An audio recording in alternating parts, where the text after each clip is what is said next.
We are joined today by Gary Jobson, an acclaimed sailor, author, commentator, award winner. The list goes on. And also, I can imagine you would call yourself a friend of Ted Turner throughout your life. So, that's why we're talking to you today. Can you tell us about your relationship with Ted Turner, Gary? Well, Ted Turner impacted my life as he did so many others, and I was quite grateful to race with him in two America's Cup campaigns in Newport and many ocean races all around the world. And after we retired from sailing, we still stayed good friends. And at least once a year, I'd go to one of his ranches around the world and do fly fishing and hunting. And he was a great friend and mentor. And Ted certainly left a lasting impact on the world, and he is going to be missed for sure. When did you first meet Ted, and what was that like? I met Ted for the first time in Barrington, Rhode Island at a sailing regatta in September of 1972. And I ended up second in that regatta, and Ted ended up sixth. And at the prize giving at the Barrington Yacht Club, he came up and said, "Son, I don't know who you are, but we got to get together and sail together someday." And a few years later, I teamed up with Ted and we started racing all over the world. So that's how I started. And now I think about it, it's 54 years ago. Wow, it's a long time. So tell us what it's like for people watching. I mean, we are the ocean state. A lot of people are sailors around here, but for people who might not be, talk about the relationship and I guess the trust and respect that you have to have with and about someone on a ship with you, on a sailboat with you, for an extended period of time, especially when you're racing. Well, let me kick off by saying I think Newport, Rhode Island is probably the best place to race sailboats in the world. So let's start with that. And of course, Narragansett Bay is special as well. Yeah. But on a boat, on a 12 meter in the America's Cup, we had 11 crew, and everybody has their job. It's like a football team. You know, every player is important, and certainly on a sailboat, everybody is. But there's a special relationship between the helmsman, the person steering, which was Ted Turner, and the tactician who gives guidance of where you should go on the race course. How do you place the boat? How do you read the wind shifts? And you're the person with the eyes outside the boat. So while Ted's job is to make the boat go fast and concentrate on steering, it was my job to place the boat and try and get us into an advantageous position. Most of the time we did, but not always. There were mistakes out there, are there, just like there are in all sporting competitions. And Ted was great because if you made a mistake, he would say, "Do you know what happened?" And you would say, "Yes." Great. Because you never wanted to make a mistake a second time, but he was always tolerant of the first mistake, and then you tried never to do that again. Would you say that kind of mentality was why he was successful in other areas of his life as well? You know, I think his life was analogous in all venues, whether it was philanthropy or journalism in your part of the world, with television or making movies or the environment.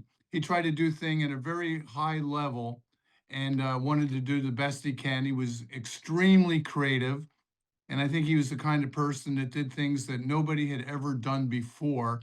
And that's what made him successful. A, having a vision, and B, to have the courage to actually pull it all off.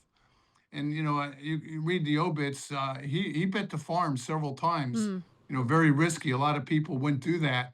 But he was so sure that he was on the right thing that he made it work.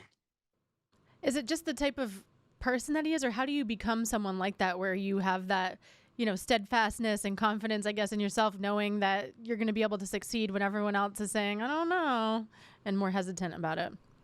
Well, Ted Turner certainly had inner drive, and he was a very smart guy. You know, he went to Brown, just down the street from where you are right Hmm. now, and he took classics. And his father didn't like him taking classics, but you look back, it was probably a brilliant move because what he really wanted to do was understand leadership and how you bring people together.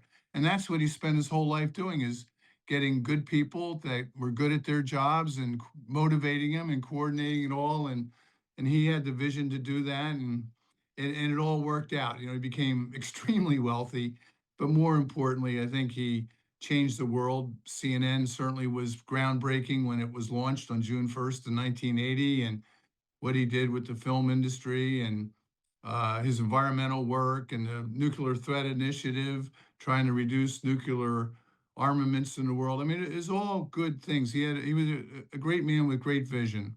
And it seems like even though he was so busy doing all of those different things that are just huge tasks to take on, you said you went to his ranch or different places where he lived, what, once a year or Yep. something? So did he have a good work life balance? Yeah, he did. I mean, when you're at the ranch, you'd go horseback riding in the morning, you go fly fishing in the afternoon, and the dinner conversations were always interesting. And when we were there, one of the nights would always be around the America's Cup or the sport of sailing. And you look in the guest book and you'd say, "Well, who else slept in this bedroom?" And you'd, "Oh my gosh, it was Jimmy and Rosalind Carter were here, or Mikhail Gorbachev had slept in this bed, or David Letterman, or Tom Brokaw." I mean, Ted had a lot of great friends around the world, and I think he had a motto: "Work hard, play hard," and I think he lived that to the max on both sides. So you read those names and you were like, whoa, and you're obviously so acclaimed in your own right, but did you ever feel like, wow, I'm in the presence of this guy who's so accomplished, or did it seem like he was just a friend and a down to earth guy? He was a down to earth guy, even though he was larger than life to the public. But just a quick story.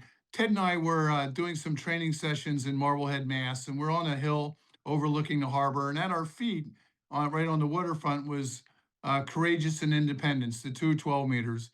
And we're looking there, and he said, "When you were 15 years old, did you ever think you'd be sailing in a boat like this?" And I said, "No." And he said, "Well, neither did I. Isn't it the greatest thing that ever happened?"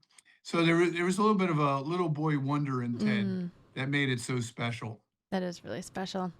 All right. Well, Gary, thank you so much. Anything else you'd like to add that maybe you've been thinking about after you heard of his passing? Well, I got the word, ironically, I was in a plane in Atlanta and my switchboard blew up on my phone with all the pings coming in from all over. And my first reaction is I got quite teared up, which, surprised my seatmates on either side. I was in a middle seat. And then 2 minutes later, I just started thinking of all the great moments I'd had with Ted over the years, and I felt better about it. And like I said, he was larger than life. He impacted the world, and he's a guy that was missed. And for all of us that were around him, we're quite lucky. What do you think his legacy will be? Like, if you could sum it all up as someone who knew him so well. Well, he changed the world as far as television journalism, and he made a focus on, we got to protect the environment. And I think those would be lasting things. He owned over 2 million acres of land, probably 3 times the size of the state of Rhode Island. Yeah. And every property he had, he made those properties better. People would protest initially and then go, "Oh, he's doing really good work here." Hmm. And I think all of that will live on long into the future. Excellent. Thank you so much, Gary. Appreciate your time. Thank you. Thank you very much. Bye. Bye.